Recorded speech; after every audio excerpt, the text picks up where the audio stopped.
Lalu yang kita bawa mati apa? Dulu dibangga-banggakan, dihormati, dimuliakan. Yang kami muliakan Al-Mukarram, Al-Ustad. Tapi pada saat tiba masanya, yang kita bawa tak lain tak bukan innallaha la yanzuru ila ajsamikum. Allah tak menengok badan, fisik, bentuk tubuh, baju. Ini sampulnya saja. Wala ila suwarikum. Allah tak menengok rupa, wajah. Walakin yanzuru ila qulub. Hati kamu yang bersih itulah yang kau bawa menghadap Allah Subhanahu wa taala. Yauma la yanfa'u malun, harta tak berguna, wala banun, anak tak bisa menolong. Harta tak berguna, anak tak mampu menolong. Illa man atallah, kecuali orang yang datang menghadap Allah biqalbin salim, dengan hati yang bersih, hati yang tulus, hati yang memercikkan cahaya iman, hati yang bersih dari hasad, busuk hati, sum'ah, riya, takabbur. Itulah yang menolong di hadapan Allah Subhanahu wa taala. Tulang, kulu, kulit, darah, lemak, sumsum akan menjadi santapan cacing tanah. Begitu besok pagi pintu kamar tak bisa diketuk, istri bolak-balik membangunkan tak terjaga, dipegang pipi sudah sejuk macam es batu, tanda jantung tak lagi berdetak, maka darah mulai berubah menjadi nanah, busuk. 1, 2, 3 hari kalau tidak disuntik formalin, jasad paling busuk jasad manusia, karena semua dia makan herbivora, tanaman saja. Tapi kita ini omnivora, semua masuk. Maka begitu mati, paling bagus orang Islam paling cepat dikuburkan. Selesai acara pemakaman, habiskah masalah, muncul masalah baru. Disitulah kita baru sadar. Apa kata Imam Ali radhiyallahu an? An-nasu niyam. Semua manusia waktu hidup itu tidur. Bapak tidur, ibu tidur, saya tidur. Semua orang waktu hidup itu tidur. Falamma matu, ketika dia mati, disitulah dia baru terjaga dari tidur panjang. Saat Israel mencabut nyawa, ditarikkannya adalah satu centapan yang kuat. Disitulah kita baru terjaga dari tidur panjang.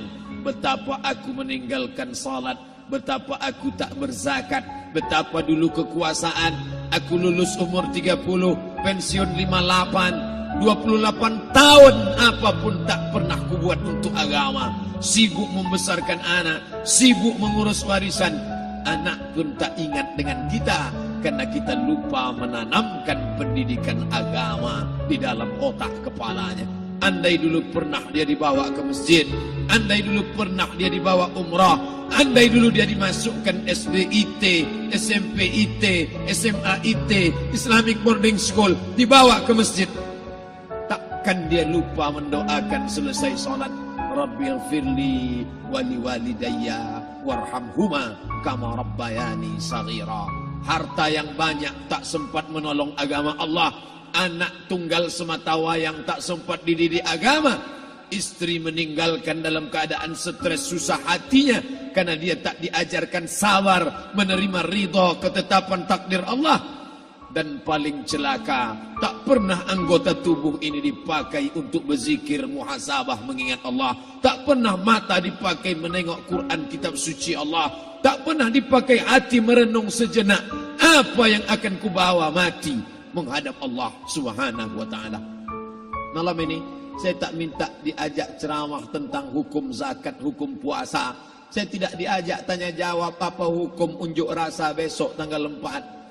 Yang ditanya adalah bagaimana kita merenung sejenak. Abdul Somad, engkau berhadapan dengan para pegawai Badan Pertanahan Nasional Provinsi Riau, berkumpul 12 kabupaten kota. Ini orang-orang ngurus tanah, dari dalam tanah naik ke atas tanah, ngurus tanah, ngurus tanah, ngurus tanah, masuk ke dalam tanah. Abdul Somad dari dalam tanah naik ke atas tanah, ceramah, masuk balik ke dalam tanah. Yang kau bawa apa? Baju koko tinggal, peci tinggal, pakaian kehormatan tinggal. Yang tentara belum pernah saya diundang. Ustadz besok datang takziah, bapak tentara meninggal, tahu-tahu kain kafannya loreng. Tak ada. Yang kau bawa kain tidak berjahit, disobek, kerak. Itu yang akan menyampul kulitmu, yang selama ini kau dimandikan, dibersihkan oleh ibumu dulu 60 tahun yang lalu. Sampai masanya kau lupa kapan kau dimandikan dulu. Sekarang ruh melihat, disebut dia ruh karena dia raha ya ruhu ruh, seperti aroma semerbak yang datang pergi hinggap. Ruh sampai masanya dia datang masuk ke dalam jasad.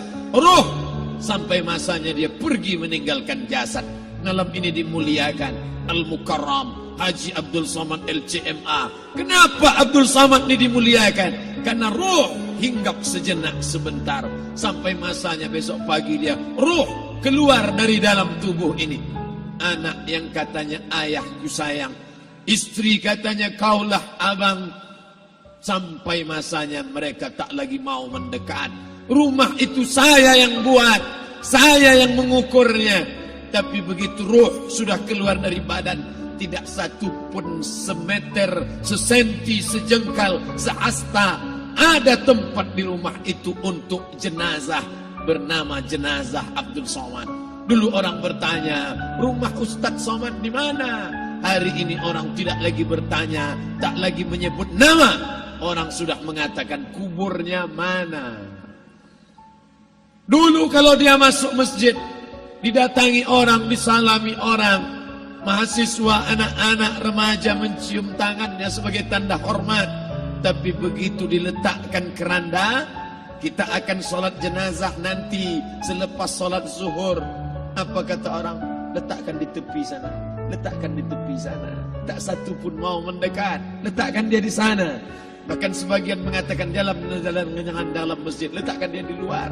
Dia tidak disebut engkau yang mulia, tidak digunakan kata ganti orang langsung. Letakkan dia di sana. Bahkan sebagian tak lagi, padahal tempat paling mulia sebelah kanan, orang tak lagi mau di kanan, mulai dia menjauh ke kiri. Kenapa kau ke sana? Takut aku mimpi hantu nanti malam. Mana kawan, sahabat, andai tolan, anak menantu, teman sekantor, semuanya pergi meninggalkan. Yang tetap dibawa, kalau pernah kaki melangkah salat berjamaah di masjid, kalau pernah tangan mengusap kepala anak yatim, kalau pernah tangan mengucap subhanallah. Nanti di akhir tausiah kita akan berzikir, munajat, muhasabah diri, berdoa, mengenang apa yang akan kita bawa menghadap Allah Subhanahu wa taala. Datang malaikat membawa kain kafan dari cahaya, akan menyambut ruh yang mulia. Hadis riwayat Ahmad bin Ambal dalam kitab Al-Musnad, turun malaikat berlomba-lomba membawa kain putih dari cahaya, menunggu ruh akan keluar. Ruh menetes seperti embun di ujung daun. Daun tidak bergoyang, ranting tidak patah. Ruh menetes pelan turun ke dalam kain kafan, dibawa malaikat ke pintu langit. Tak sabar mereka menyambut. Inikah dia yang selama ini berjamaah? Inikah yang dulu ketika dititipkan kekuasaan menolong agama Allah? Kam min masyhurin fil ardi walam yakun ma'rufan fis sama. Berapa banyak yang masyhur terkenal di bumi, malaikat tak mengenal dia. Ini ruh siapa? Tapi ini bukan LCMA, dia bukan ustaz, dia bukan ulama, tapi imannya dalam. Kekuasaan dipakai menolong agama Allah. Ruhnya keluar dibawa, semua malaikat mengucapkan salam. Inilah orang yang selama ini kami tunggu-tunggu. Catatannya sudah lama. Setiap pagi petang malaikat subuh membawa catatan namanya, malaikat malam membawa catatan namanya. Kami merindukannya. Begitu orang-orang yang masyhur di langit tapi tak dikenal makhluk bumi. Tapi ada sebaliknya, yang rohnya disentapkan, ditarik malaikat dengan begitu tarikan yang sangat kuat. Nabi bertanya saat Isra Mi'raj kepada mereka yang sudah mati ribuan tahun yang lalu, apa yang kalian rasakan? Yang satu mengatakan seperti tebasan pedang di tempat yang sama beratus kali. Yang satu mengatakan seperti kambing yang dikuliti hidup-hidup. Yang satu mengatakan seperti mata kail pancing ditarik dari kulit yang basah. Maka kita berdoa setiap selesai salat, Allahumma hawwin alaina, ringankan kami ya Allah, fi sakaratil maut, di saat sakaratul maut yang amat sangat menyakitkan itu. Dan mereka yang pergi tak pernah kembali, mereka yang mati tak pernah bercerita kecuali hanya kepada Sayyidina wa Maulana Muhammad sallallahu alaihi wasallam.